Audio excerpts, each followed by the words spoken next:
नमस्कार, मैं हूं आपके साथ खुशबू सिंह। स्वागत है आप सभी का पब्लिक व्यूज़ इंडिया में। आज बात करेंगे चाइना और भारत के बीच में जो पिछले कई दिनों से तनाव की स्थिति बनी हुई है उसके ऊपर। हमारे साथ आशुतोष जी मौजूद हैं। तो सर, मैं आपसे ये पूछना चाहूँगी कि ये जो चाइना और भारत के बीच में तनाव की स्थिति पिछले कई दिनों से LAC पर बनी हुई है, इसमें जिम्मेदार कौन है? देखिए, पिछले जब 15 और 16 मई की दरमियानी रात को जब भारत और चीन की सेनाएं एक दूसरे से लड़ी और भारत की सीमा, जहां पर एक सैन्य समझौते के तहत चीन को भारतीय सीमा के नज़दीक जो आ गए थे उनके सैनिकों को पीछे जाना था, लेकिन चीन ने उस समझौते को मानने से इनकार किया और उसको उन्होंने रिटेलिएट किया। तब भारतीय तत्कालीन 16 बिहार के कर्नल अमर शहीद संतोष बाबू जब उनको समझाने गए तो भारतीय सेना के जवानों के ऊपर, भारतीय सैनिकों के ऊपर चीनी सैनिकों ने चोरी से हमला किया, जिसमें भारतीय सेना ने उनको प्रत्युत्तर देते हुए जहां हमारे 20 जवान वीरगति को प्राप्त हुए, वहां 50 से ज़्यादा चीन के सैनिकों को मार गिराया था। और उसके बाद से एक लगातार चीन दबाव में है और जिसका असर अभी तक दिख रहा है। सर, क्या भारत सक्षम है रणनीतिक रूप से इस लड़ाई को लड़ने के लिए? भारत 1950 में भी सक्षम था, 1962 में भी सक्षम था, 1990 में भी सक्षम था और 2010 में भी सक्षम था और 2020 और 2021 और आने वाले सभी टाइम तक वो सक्षम है।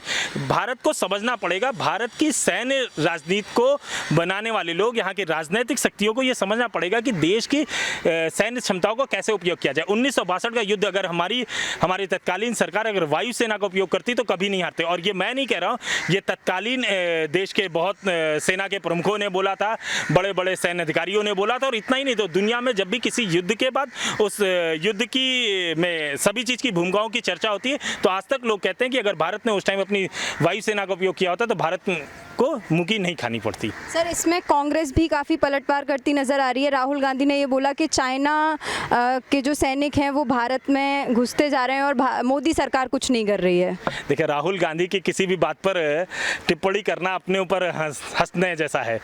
उनको तो केवल बोलना है, देश की जनता ने उनको एक तरीके से नकार दिया, पहला विषय। दूसरा विषय, वो ये कह रहे हैं कि भारतीय सीमा में चाइना की सेना आई है। अरे भाई, आज की आकर बैठी है क्या? 1962 में जब उनके परिवार के लोग इस देश के पहले प्रधानमंत्री थी तब से आकर बैठी है। 1947 में भारत की आज़ादी के बाद से तुरंत देश के पहले गृह मंत्री सरदार पटेल ने इस विषय को ध्यान में लाया था तत्कालीन प्रधानमंत्री के और सरकार के सामने, लेकिन तत्कालीन प्रधानमंत्री और सरकार ने उस पर कोई काम नहीं किया था। और जब भारत का पहले प्रधानमंत्री पंचशील के सिद्धांत में और हिंदी चीनी भाई भाई के नारे में फंसे हुए थे तो 1962 में भारत की पीठ पर छुरा भोंककर 38,000 वर्ग किलोमीटर की जमीन को चाइना ने भारत की कब्जा कर लिया था। और उसी ढुलमुल नीति का नतीजा है कि आज लगातार 1962 से ही नहीं तो 1950 से लेकर आज तक भारत और चीन के बीच लगातार सीमा पर विवाद होता ही रहता है। 1962 में बहुत अभी 4 दिन पहले 5 दिन पहले 30 और 31 को जो हुआ, जब ब्लैक टॉप पर हमने कब्जा किया, उसके बाद आज हम स्पांगुर गैप, चिशूल और रेजांगला के पास गए हैं। 1962 के युद्ध में एक परमवीर चक्र दिया गया था मेजर शैतान सिंह को, कुमायूं बटालियन के वो थे, उनकी 106 महीने बाद प्राप्त हुआ था। हमने उनको परमवीर चक्र दिया, लेकिन वो जिस जगह पर युद्ध लड़ते हुए शहादत की है 1962 में, वो ज़मीन तो हमारे पास थी, लेकिन शांति काल में हम उससे पीछे, हमको चीन की सेना ने पीछे करते करते 2.5 किलोमीटर पीछे। आज भारतीय सेना करंट स्थिति में यह है, फिर से जिस पोस्ट पर मेजर शैतान सिंह का शहादत हुआ था आज वहाँ पर हम हैं। तो चाइना नहीं आया है, हमने अपनी ज़मीन को रिक्लेम करना शुरू किया है। और इसी तरीके की स्थिति इस सरकार में, इस सैन्य क्षमता में इतनी ताकत है कि जब चाहेंगे हम, जैसे चाहेंगे, जिस दिन चाहेंगे अपनी ज़मीन पर फिर से कब्जा ले लेंगे।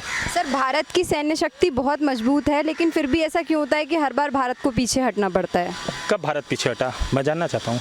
1962 में जब हमारी सैन्य क्षमताओं का हमने ठीक से उपयोग नहीं किया था तभी हमको थोड़ा पीछे। डोकलाम कौन हटा, देपसांग कौन हटा, गलवान कौन हटा।